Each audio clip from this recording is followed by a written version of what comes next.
Hey guys, welcome to the Liberal Hive Mind, a channel solely focused on exposing the abundant hypocrisy of the left. Another month, another jobs report. We're back, of course, to the repeating cycle of Joe Biden taking a victory lap. It's the monthly Groundhog Day report. President Joe Biden standing in a burning building, looking at you straight in the eye and saying, "Look at this fantastic real estate opportunity." Holy moly, the clown show continues. So of course we've been here before, it's yet again another economic update. Let's take a look at what the Biden administration is saying, and then of course let's contrast that with basic reality. How Americans are feeling, frankly how Americans are coping, and what possibly lies in the future. We've got some stuff to get into, so let's roll the tape. Alright folks, so we have to start the video the same way we start every single one of these monthly uploads. What is Joe Biden saying? Well, he's saying what he always says. And I think all this matters. It's no accident. It means our economic plan is working. His economic plan is working. And of course, what's the metric that Joe Biden always uses to make this case? The most recent jobs report, coming in hot. We got a good jobs report. I'm happy to report that our economy has created over 300,000 new jobs last month. And that's on top of 500,000 jobs we added the month before. All told, we've created more than 12,000 jobs since I took office. Nearly 8,000 of the manufacturing jobs.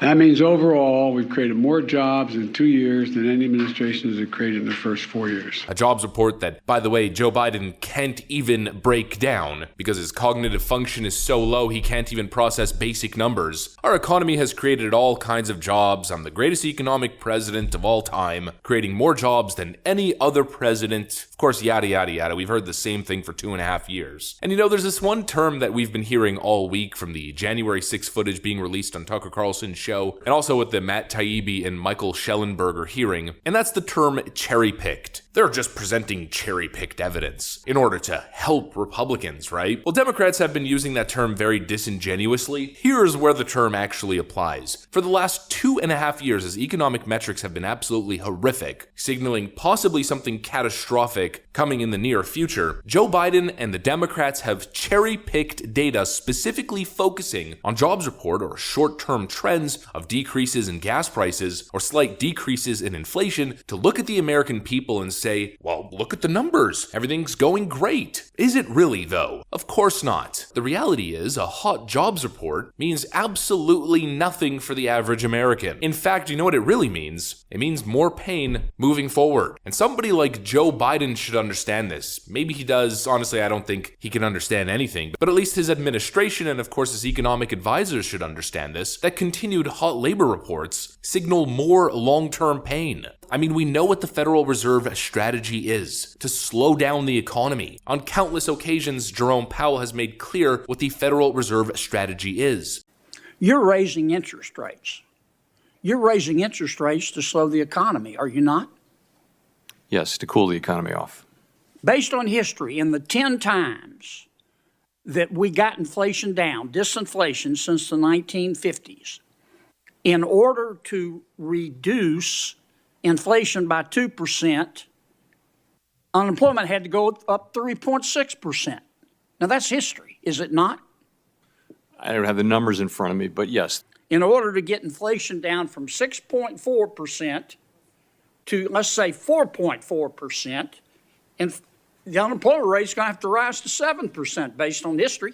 That's what the record would say. The lower unemployment goes and the more jobs are created, the worse inflation is going to get. Historically, the only way to bring inflation back down to the target 2% level is to actually slow down the economy and increase unemployment. In other words, what do you think this most recent hot jobs report means? It means a continuation of the current strategy of increasing interest rates. In other words, the economy is going to continue to slow down. We're not out of the woods yet, far from it. And we're most likely on track for a year, maybe a year and a half, possibly even longer, of high interest rates, a slowdown in the economy, a weaker forecasted labor market, and most likely leading into an earnings recession. In other words, a relatively deep recession. That's what a hot jobs report means for the future outlook. More long-term pain. Yet you have all of these these ignorant leftists responding to Joe Biden's update, blindly reciting the talking points. Convenient how you forgot to mention the hottest job market and lowest unemployment rate in 50 plus years. How the US has rebounded faster from inflation than any other nation on the planet. 22 months straight of job growth. Incredible stuff. Completely oblivious to the actual facts. The facts are, the facts remain, that the most important data with this jobs report wasn't the 300,000 jobs created, but rather wage growth or lack thereof.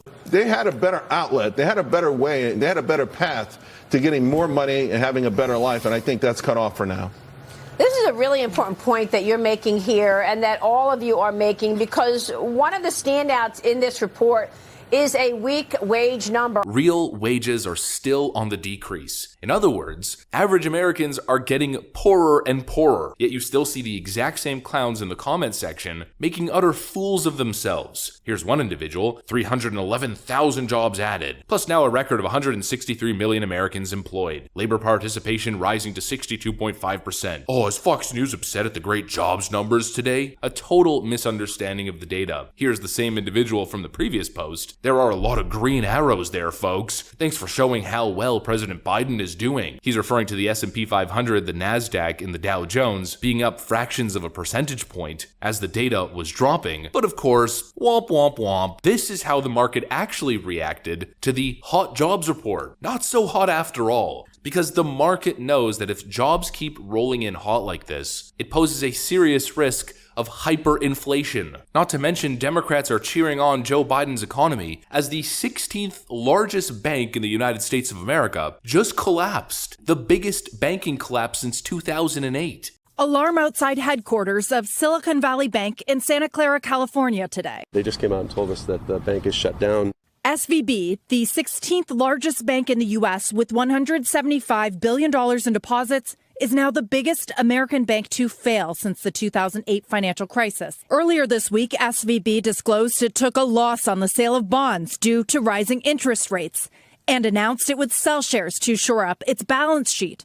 Its stock price plunged and customers rushed to take their money out. Here's the Biden administration's response. It is the 19th largest bank in the U.S. It went down in about 40 hours. What do you say to Americans who have real concerns today about their hard-earned savings and money? Yeah, absolutely. And this is why we have the FDIC and other safeguards in place in our banking system. And what I would say to them is that our Secretary of the Treasury, Secretary Yellen, the bank regulators, those who provide the guardrails and are safeguarding are closely watching and are prepared to use the tools that they need. Well, don't worry about it, folks. It's just a little bank collapse. Don't worry, we have fail-safes and we're on it. In other words, more bank bailouts and subsidies, more Band-Aid fix solutions. But at the end of the day, I don't think the word solution is the proper term, because I don't think there's really anything to fix from the Democrat uniparty/globalist perspective. You know, if you read into it, if you read into Joe Biden's infamous quote that he keeps repeating, Our economic plan is working.